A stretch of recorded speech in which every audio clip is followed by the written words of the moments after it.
میرے نبی آخری نبی، اب کے بعد نبی کوئی نہیں، تو اب لوگوں کو اللہ کا پیغام کون سنائے گا؟ دنیا میں 7 ارب انسان ہیں، 1.25 ارب مسلمان ہیں، 6.25 ارب کے قریب لوگ غیر مسلم ہیں۔ ان تک اللہ کی بات کون پہنچائے گا؟ ان تک اللہ کا پیغام کیسے پہنچے گا؟ اور لوگ پیاسے ہیں، طلبگار ہیں۔ میں وہاں تھا انگلینڈ، ایک سکھ نوجوان آیا، وہ کہنے لگا جی میں نے شراب پی ہوئی تھی، فلم دیکھ رہا تھا نیٹ پر، تو جب فلم ختم ہوئی تو تمہاری فوٹو آ گئی، تو مجھے خیال ہے یہ کوئی دہشت گرد ہے، مجھے اس کی تقریر سننی چاہیے، تو میں نے بٹن دبا دیا۔ تو اگر تمہاری تقریر شروع ہوئی تو میں سن کے میں رونے لگا، میں نے ایک اور سنی، ایک اور سنی، ایک اور سنی، 4 بیان کٹھے سنے، 8 گھنٹے سنتا رہا۔ تو میرے دل میں ایسی بات ٹھکی، میں نے کہا میں نے کلمہ پڑھنا ہے اور اسی آدمی کے ہاتھ پڑھنا ہے۔ پھر اللہ نے میرے ہاتھ اس کو اسلام کی دولت نصیب ہوئی، اس نے اپنا نام عمر رکھا، اب بھی وہیں ہوتا ہے۔ تو دنیا ایسی پیاسی ہے، صرف پیغام سنانے والے سو گئے، پیغام سنانے والے فرقہ واریت میں بٹ گئے، نفرتوں کا شکار ہو گئے، اسلام کے نام پر قتل و غارت، اسلام کے نام پر نفرت، اسلام کے نام پر کفر کے فتوے۔ اتنا تو یہاں نمک سستا نہیں جتنا کفر کا فتویٰ سستا ہے، جتھے مرضی ٹھوک دو، جتھے مرضی پھانا ٹھوک دو۔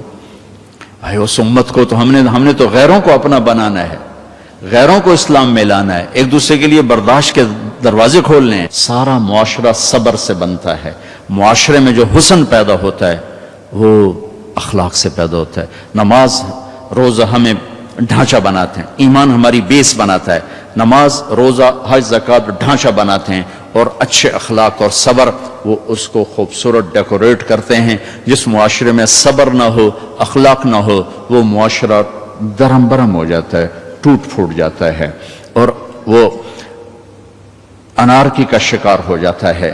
اپنے نبی والے اخلاق کے ساتھ اپنے آپ کو اسی عمر میں مزین کرو، یہ عمر ہے آپ کے اخلاق سیکھنے کی۔ اپنی زبان پہ قابو رکھو، برداشت کرنا سیکھو، سہنا سیکھو، معاف کرنا سیکھو، جھک جانا سیکھو۔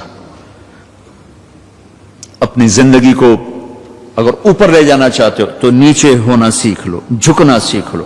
سبحان الذی اسری بعبدہ، یہاں عبد کا اللہ نے جب بلندیوں کا ذکر کیا تو عبد کا لفظ استعمال کیا کہ پاک وہ ذات جو اپنے بندے کو لے کر اوپر چڑھا۔ اگر اونچائی کا سفر طے کرنا ہے تو جھکنا سیکھو، زبان کے بول کو میٹھا کرنا سیکھو، ماں کے سامنے، باپ کے سامنے، ٹیچر کے سامنے، بھائی کے سامنے، بہن کے سامنے، بیوی کے سامنے، بیوی خاوند کے سامنے اپنی زبان کا بول میٹھا کرے، اپنے دل کا دروازہ کھلا رکھے، معاف کرنے کی طاقت اتنی پیدا کرو۔ میرے نبی سوئے ہوئے ہیں، ایک کافر نے آ کے تلوار آپ کی اتاری اور یہاں ماری، آپ اٹھ کے بیٹھ گئے، تلوار اس نے یوں سیدھی کی، کون بچائے گا؟ پورے قتل کا ارادہ۔ آپ نے کہا اللہ، تو اس کے ہاتھ سے تلوار گر گئی، آپ نے اٹھا لی، آپ نے یوں سیدھی کی، اب تمہیں کون بچائے گا؟ کہنا میں تو ہی بچائے گا، میں تو ہی بچائے گا۔ تو آپ نے کہا کلمہ پڑھتے ہو؟ کہنے لگا نہیں پڑھتا۔ اللہ اکبر، کہنے لگا نہیں پڑھتا۔ آپ نے کہا جاؤ معاف کی، جاؤ معاف کی۔ اتنی طاقت معاف کرنے کی۔ یہ میرے رب نے ہمیں نماز کا حسن دیا ہے، نماز کی خوبصورتی دی ہے۔ ابو ریحانہ ایک سفر سے واپس آئے تو ان کی بیگم ان کے انتظار میں، اس زمانے میں نہ کوئی موبائل نہ ٹیلی فون، تو انتظار ہوتا تھا۔ جو جب رات کو بیٹھنے لگے تو کہنے لگے 2 نفل پڑھ لو پھر بیٹھیں گے۔ انہوں نے کہا پڑھ لو۔ اللہ اکبر، جو شروع ہوئے چلتے چلتے چلتے چلتے فجر کی اذان پہ جا کے 2 نفل ختم ہوئے۔ تو کہنے لگے ابو ریحانہ اما لنا منک نصیب، میرا کوئی حق نہیں تھا؟ کہنے لگے مجھے معاف کرنا، میں بالکل بھول گیا، مجھے یاد ہی نہیں رہا۔ کہنے لگے اللہ کے بندے، ایک کمرے میں بیٹھے ہوئے اور تم سفر سے واپس آئے ہو، انہوں نے کہا میں بھول گیا، سانو تو نمازاں تنگ کیتے رکھ دیا، وچے نماز دے یاد آ رہی، اور ایک کمرے میں تمہیں یاد کیسے نہیں آئی؟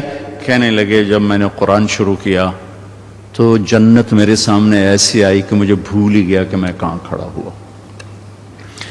ہماری یہ نماز چاہے نہ بنے، چاہے یکسوئی والی نہ بنے، لیکن ہمیں سجدے کا حکم ہے۔ اگرچہ بت ہیں جماعت کی آستینوں میں، مجھے ہے حکم اذان لا الہ الا اللہ۔ وہ بت میری اپنی آستین میں بھی ہوں گے تو بھی مجھے سجدہ کرنا ہے، میرا دل ٹکے نہ ٹکے مجھے ماتھے کو زمین پہ ٹیکنا ہے، اور مجھے اپنے اللہ کے سامنے جھکنا ہے۔ تو موسیٰ علیہ السلام نے کہا 2 نمازیں نہیں پڑھ سکے 5 کیسے پڑھیں گے؟ کہ بس جس کا نصیب ہے وہ پڑھے گا، میں واپس نہیں جاؤں گا، میں لے کے جاؤں گا۔ جب آپ چلے نیچے تو پیچھے سے اللہ کی آواز ہے، میرے محبوب ہماری تو پھر 50 ہی ہیں، آپ کی امت 5 پڑھے گی 50 لکھوں گا، آپ کی امت 5 پڑھے گی 50 لکھوں گا۔ تو ہمیں اللہ نے کتنے ہمارے لیے رحم و کرم کا دروازہ کھولا کہ ایک ہمیں نماز جیسی دولت دی، پھر اس کو باجماعت مسجد کے ساتھ جوڑا، مسجد کی دوڑ لگانے کو کہا، ایک نماز سے دوسری نماز کے درمیان گناہوں کی معافی کا اعلان کیا، ایک جمعے سے دوسرے جمعے کے درمیان گناہوں کی معافی کا اعلان کیا، فجر سے ظہر تک کے درمیان جو کچھ ہوا ظہر پڑھی اللہ نے معاف فرما دیا، عصر کے تک جو کچھ ہوا عصر پڑھی اللہ نے معاف فرما دیا، مغرب پڑھی معاف، عشاء با جماعت پڑھ کے سو جاؤ، فجر مسجد میں جا کے پڑھو، ساری رات تہجد لکھی جائے گی۔ ایک آدمی تہجد نہیں پڑھ سکتا، کمزور ہے، عشاء با جماعت پڑھ لے، فجر با جماعت پڑھ لے تو ساری رات تہجد میں لکھی جائے گی، ساری رات اس کی عبادت میں لکھی جائے گی۔ اللہ نے ہمیں عبادات میں نماز اعلیٰ درجے کی چیز دی ہے۔ نماز کے بعد روزہ ہے جو ایمان کو ذرا جھٹکا دیتا ہے۔ عبداللہ بن زبیر رضی اللہ تعالیٰ عنہ، ایک واقعہ سنا رہا ہوں، ان پر قیاس نہیں ہو سکتا، وہ روزہ رکھتے تھے رمضان کا پہلا روزہ اور 15 دن کے بعد جا کے افطار کرتے تھے، نہ کھانا نہ پینا۔ اور یہ طاقت انہیں کہاں سے آئی تھی؟ اللہ کے نبی نے خون نکلوایا کپنگ کے ذریعے سے اور ان کو دیا، عبداللہ جا کے باہر دبا کے آ جاؤ۔ وہ باہر جا کے انہوں نے پی لیا، اس پینے سے ان میں اتنی طاقت آ گئی تھی، جب وہ شہید ہوئے حجاج کے لشکر کے مقابلے میں تو 18 آدمی تھے ان کے ساتھ، اور حجاج کا لشکر 4000 کا تھا۔ صبح سے لے کر عصر تک 18 آدمیوں کے ساتھ 4000 کے لشکر کو روکے رکھا، ان کو اندر نہیں آنے تھے۔ پھر جب وہ بے بس ہو گئے تو پھر اوپر سے پتھر مارے تو پتھر ماتھے پہ لگا تو گرے اور شہید ہوئے۔ ویسے ان پر وہ قابو نہیں پا سکے۔ ان کے روزے کا انداز یہ تھا کہ آج سحری کھائی اور 15 دن کے بعد افطاری فرماتے تھے۔ تو چلو ہم سحری افطاری پر ہی آ جائیں، روزہ نہ چھوڑیں۔ ایک روزہ جہنم سے 3 خندق دور کر دیتا ہے۔ اور پھر تراویح کی نماز نہ چھوڑیں کہ تراویح کے ہر سجدے پر 1500 نیکی لکھی جاتی، ہر سجدے پر 1500 نیکی لکھی جاتی۔ اور آخر رات اللہ کا اعلان ہوتا ہے، رات کی تراویح دن کے روزے کے بدلے میں نے اپنے بندوں کو معاف فرما دیا۔ تو عبادات میں نماز ہے، روزہ ہے، حج ہے، زکوٰۃ ہے۔ نماز پڑھنے والے بھی کافی ہیں، روزہ رکھنے والے بھی کافی ہیں، زکوٰۃ دینے والے بہت تھوڑے رہ گئے ہیں۔ جب اللہ تعالیٰ ناراض ہوتا ہے نا تو کیا کرتا ہے؟ موسیٰ علیہ السلام نے پوچھا، یا اللہ جب تو ناراض ہوتا ہے تو کیا کرتا ہے؟ کہ جب میں ناراض ہوتا ہوں تو بارش بے وقت کرتا ہوں، پیسہ بخیلوں کو دیتا ہوں، حکومت نکموں کو دیتا ہوں۔ کہا اچھا یا اللہ جب تو راضی ہوتا ہے تو کیا کرتا ہے؟ تو اللہ نے کہا پیسہ میں سخیوں کو دیتا ہوں، حکومت اہل لوگوں کو دیتا ہوں، اور بارشیں اپنے وقت پر کرتا ہوں۔ اللہ تعالیٰ کو بخیل سے نفرت ہے۔ آپ کو تو جیب خرچ ملتا ہے لیکن اس میں بھی عادت ڈالو اوروں پہ خرچ کرنے کی، اوروں پر لگانا سیکھو، اللہ آپ کو واپس کرے گا۔ اللہ کو سخی سے پیار ہے، بخیل سے نفرت ہے۔ شیطان کو ایک راہب ملا پرانے پہلی امتوں کا، کہا یار ایک بات تو بتا دے، کہ تیرے یار کون ہیں؟ کہنے لگا 3۔ غور سے سننا بھائی، کہا میرے یار 3 ہیں، ایک جو بڑا غصے والا ہو، ایک جو شراب پیتا ہو، نشہ کوئی بھی نشہ، اور ایک جو بخیل ہو۔ بخیل ہو میرا یار ہے، غصے والا ہو میرا یار ہے، نشے والا ہو میرا یار ہے، اور اگلی سننا، اگر یہ تینوں باتیں کسی میں اکٹھی ہو جائیں، وہ تو پیر سائیں تو میں مرید سائیں، پھر وہ میرا پیر بن جاتا ہے، میں اس کا مرید بن جاتا ہوں۔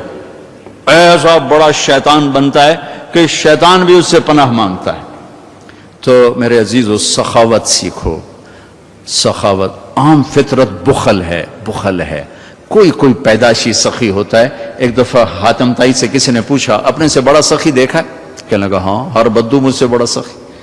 کہا ایک سفر میں تھا تو ایک نوجوان بچہ اس کے ہاں میری رات گزری، تو اس نے بکرے کا گوشت سامنے رکھا، تو عرب یہ سری کو پورا کھاتے ہیں بھون کر، تو اس میں نے مغز نکال کے کھایا تو میرے منہ سے نکلا مغز بڑا مزیدار ہے۔ تو ہم تو کھانے میں لگے تھے، انہیں تھوڑی دیر میں 5 اور سریاں پکا کے ہمارے سامنے رکھ دیں، وہ بھونتے ہیں جلدی جلدی۔ جب صبح ہوئی تو میں نے دیکھا 5 بکریاں ذبح ہوئی پڑی تھیں، صرف ان کے سر اترے ہوئے تھے، چھٹی وہ کھا چکے تھے۔ تو میں نے ان سے کہا کہ یہ کیا کیا ہے؟ کہا جی آپ نے رات کہا تھا کہ مغز بڑا اچھا پکا ہوا ہے، تو میں مہمان کو خوش کرنا تو ہماری